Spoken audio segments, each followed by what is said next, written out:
네, 2025년 4월 22일 이정훈입니다. 대한민국 선거 시스템 문제 제3탄이자 마지막 부분을 좀 다루겠습니다. 봉인 문제입니다. 봉인. 사전투표가 계속 문제예요. 사전투표에서 굉장히 좌파를 지지하는 표가 많이 나온다. 상당히 높다. 일정하다. 그런 주장이 나오는데 그건 아까 말씀드린 대로 이 사람들은 투표일날 놀고 싶은 사람들이야. 투표할 의지가 약한 사람들인데 투표하도록 유도하는 게 사전 시스템 투표잖아요. 굉장히 편의성을 줘서 쉽게 만들었어. 기다리지 않고 빨리빨리 투표하게 만들어줬어. 그런데 여기에 또 문제가 있습니다. 사전 투표를 이틀간 합니다.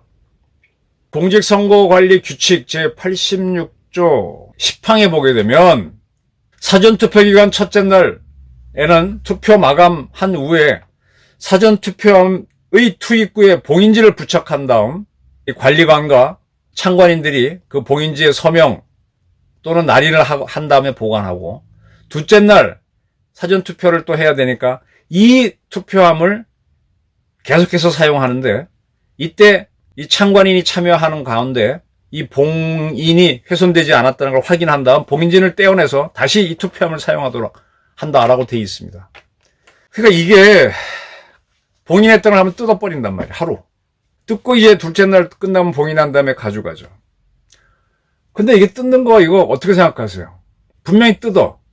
한번 봉한 다음에 다음날 뜯다가 같이 투표를 또 해. 이틀이나 투표를 해요. 당일 투표는 하루밖에 안 하는데 사전투표는 이틀이나 하죠. 사전투표에 올리기 위해서 지금 뭐 여기에는 선거 관심이 없는 사람들을 자꾸 끌어들이기 위해서 길을 쓴 게 사전투표제도인데 이 투표함을 첫날 사용했다가 봉인했다가 둘째 날 다시 뜯어갖고 다시 사용한단 말이야. 이 꼭 이렇게 해야 되나? 규칙 때문인데 뜯게 되면 이 봉인의 효과가 없잖아요. 누군가도 따라서 뜯을 수도 있고. 그렇다면은 이러지 말고 첫날 투표한 거 봉인했어. 사전투표. 그럼 그 다음날은 새로운 투표함을 갖고 와서 그날 투표하고 봉인해서 그걸 그대로 갖고 가서 봉인 해제해서 뜯어서 개표하는 게 맞지 않습니까? 왜 둘째 날 개봉하도록 만들었어? 지금 이렇게 하고 있으니까 자꾸 시비가 있는 거예요. 이걸 하지 말자고 양태호 교수 등이 주장하는 겁니다. 여러분 어떻게 보십니까? 뭔가 부정에 들어갈 소지가 있는 거는 그건 막아야죠. Think the unthinkable. 투표를 부정하게 만들고자 하는 자들은 상상도 할 수 없는 방법을 동원합니다. 이 봉인 해제 문제. 이거 규칙 하나 때문에 법에는 이런 규정도 없고 이게 이렇게 마음대로 해요. 근데 이것도 위헌이다라고 문제가 있었는데 결론은 뭐냐? 각하였어, 각하. 이제 헌재에서는 이 사전투표는 많은 사람이 투표하도록 만든 거기 때문에 편의성을 강조한 거고 그래서 문제가 없다. 특별히 이것 때문에 부정할 이유는 없다. 다른 걸로 다 막을 수 있으니까 했는데 이상할 수 있잖아요. 이 부정선거는요 이렇게 일어날 겁니다. 아까 말한 대로 가짜 투표용지를 갈아치는 거죠.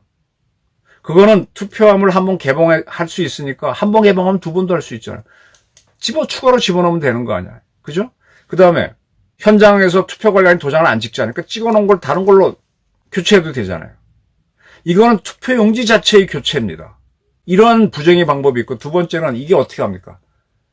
여러분들이 사전투표하러 가시면은 제가 우리 동네에 가서 당일날 투표를 하면 선거인 관리 명부에다가 제 도장이나 제 주민등록증 보여주고 아니면 운전면허증 보여주고 저 임을 확인받은 다음에 선거인 관리인 명부에 저희가 이렇게 나름대로 제 이름을 적거나 사인을 합니다.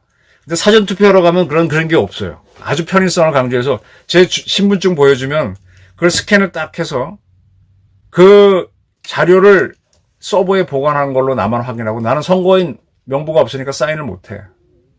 그러면 이거는 사실상 내가 그날 이렇게 하는 거지만 사실은 전자투표예요. 그죠? 내 신분만 확인하고 전자적으로 하는 거예요. 이게 수동식 개표가 아니라고, 투표가 아니라고. 사실상 전자투표라고. 그럼 전자적으로 흐르는 과정에서 북한이 해킹했다며 이거 후딱딱 선이 어떻게 꼬이거나 하게 되면 이상하게 할 수 있죠. 10개인데 100개가 될 수 있고 1000개가 1개가 될 수도 있고. 이게 온라인상에서 또는 오프라인상에서의 뭔가 조작이 있을 수 두 가지가 있습니다. 이런 것들을 다 없애게 하는 것이 공정한 선거죠. 이 봉인을 해제할 수 있다는 문제, 그리고 사전투표 때 내가 형식상으로 주민등록증 보여주고 그러면 그걸 스캔을 해서 이 스캔에 대한 정보는 보관을 합니다. 근데 이걸 어떻게 보관하는지는 아무도 몰라. 내가 선거인명부에 내가 사인을 했다 그러면 나중에 문제가 되면 정말로 이정훈이가 투표했는데 내 사인 보면 확인이 되잖아요. 근데 이건 사인도 없어. 거기에 서버에 있다고 하는데 서버도 글쎄 거기 뭐 미리 딴 사람 거 들어있다 누가 또 왔다고 뒤에 있으면 어쩔 것이요. 모르잖아요 아무도. 서명은 내 서명이니까 내가 확인할 수 있지만.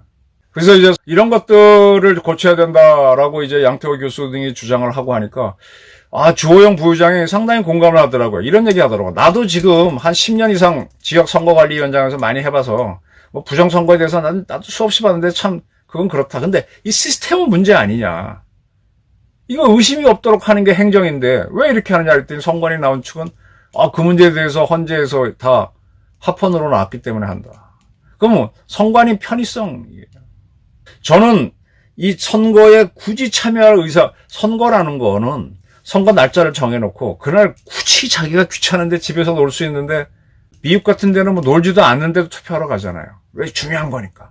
그런 의지를 낸 사람들이 정치에 참여해야 국가가 가지. 어중이 떠중이 다 들어올 때로 선거 독려하고 사전선거 미리 해놓고 편하게 해주고 그리고 놀러 갈 수 있게 해주면은 그러면 정치의 질이 떨어지죠. 우리는 그런 시스템이야. 그런데 이게 사실상 전자투표가 되고 있고 그 봉인 문제도 확인이 안 되고 1년 번하고 뭐가 안 맞아. 그리고 또 하나가요. 여러분들 투표하러 가시면 되게 어디입니까? 뭐 학교라든지 투표소가 또는 뭐 주민센터 또는 뭐 그 구에서 운영하는 공공시설이죠. 거기에 CCTV가 대부분 있습니다. 이 CCTV로 뭘 찍긴 찍는데 누가 왔는지 개인정보 때문에 정확하게 찍지는 않는데 이거를 선관위원회만 봐요. 근데 선거관리위원회가 자기네 CCTV가 아니야. 이미 있는 걸로 봐. 그러니까 이게 제대로 1년 번호 떼어내고 나임을 확인한 사람하고 맞는지 안 맞는지도 좀 확인이 안 되죠. 이 CCTV를 선관위에서 관리를 해야 되는데 원체적으로는 주민센터나 학교나 공공센터 거를 자기네가 이용하는 거라고. 그러니까 이게 나중에 맞춰보려고 해도 한계가 있는 겁니다. 이렇게 이걸 편의성 위주로 가지 말고 돈 아끼지 말고 선관위가 제대로 한번 자기 원칙을 정해서 CCTV를 찍어갖고 나중에 문제되면 딱 이것이다 보여주면 될 거 아니에요. 근데 이때 나오는 게 뭐냐. 개인정보 보호하기 위해서 이정훈이 투표한 게 문제가 됐다면 이정훈 얼굴 나오면 안 되니까 안 보여주는. 그거는 요즘 레이더 말고 라이다라고 하는 게 나왔어요. 라이다는 뭔가 하면 사람 몸에서 나오는 이 열 같은 걸로 이 사람을 잡는 겁니다. 얼굴 형태가 나오진 않고. 그래서 가장 이게 어디에서 쓰이는가 하면은 뭐 여성 화장실에 누가 들어가서 몰카를 설치하거나 이런 범죄들이 있지 않습니까? 성범죄도 있고.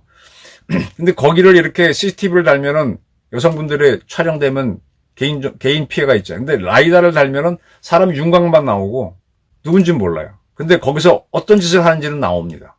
그 라이다라고 하는 건데 라이다 같은 거 설치해 놓으면은 CCTV를 해 놓으면은 개인정보 보호하면서 수사한 거 잡을 수 있지. 여러 가지 방법이 있습니다. 기술이 발달했기 때문에.